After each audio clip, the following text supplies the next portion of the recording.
De retour sur Outre-mer 360 Radio, au cœur de cette 60e édition du Salon international de l'agriculture. Et tout de suite, direction la Martinique avec Théo Lozéa. Bonjour. Bonjour. Vous représentez l'entreprise familiale des frères Lozéa. C'est bien ça, oui. Qu'on ne présente plus à la Martinique, mais peut-être pour ceux qui nous écoutent depuis Paris, depuis l'Hexagone, expliquer ce que c'est les frères Lozéa.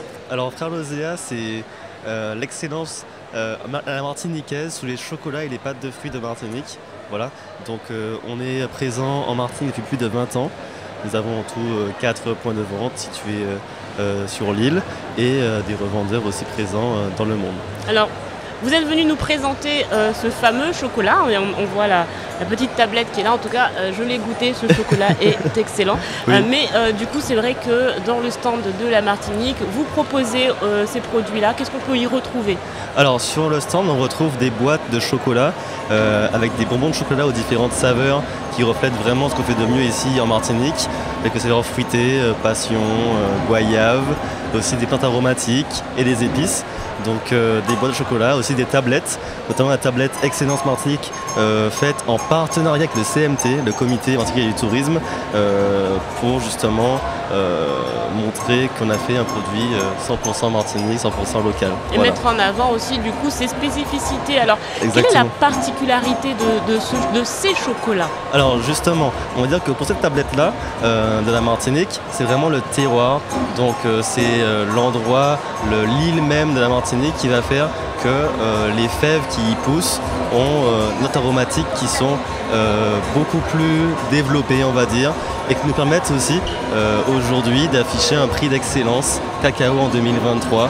Donc nous sommes contents d'avoir réalisé une tablette avec justement cette matière première, cette or noir comme on dit, qui a poussé en Martinique. Et donc oui, du coup c'est vrai que 2023 ça a été la consécration pour vous puisque vous avez été lauréat au niveau international. Donc oui. On reconnaît la qualité, l'excellence de ce cacao, de cette fève et, oui. Et du coup de votre savoir-faire aussi. Voilà, alors je voudrais aussi préciser que c'est grâce aussi à Valcaco, l'association des producteurs de Martinique, qui a réussi, grâce à nous aussi, de structurer la filière cacao et donc de maîtriser tous les processus pour avoir un produit éthique surtout, qui rémunère correctement les producteurs et qui respecte aussi l'environnement. Voilà. Alors c'est vrai que quand on pense à la Martinique, on ne pense pas spécialement au cacao. On pense oui. à la canne à sucre. Exactement. On pense au rhum. Oui. mais le cacao, c'est pas quelque chose qui nous vient automatiquement en tête. Comment vous faites pour essayer justement de changer cette image pour imposer ce produit 100% martiniquais au niveau national mais au niveau international aussi? Alors effectivement, c'est vrai qu'en Martinique, la banane ou la canne à sucre sont des produits bruts qui prédominent sur l'île, mais il faut ne pas oublier qu'à l'origine c'est aussi le cacao qui était présent en majorité sur la île de la Martinique. Donc nous essayons encore d'inciter les Martiniquais à replanter chez eux des cacaoyers pour retrouver une sorte d'équilibre entre la banane, la canne à sucre et d'autres produits aussi d'excellence, notamment aussi le café par exemple en Martinique, qui sont des produits nobles et qui ont la chance de pousser sur une île française.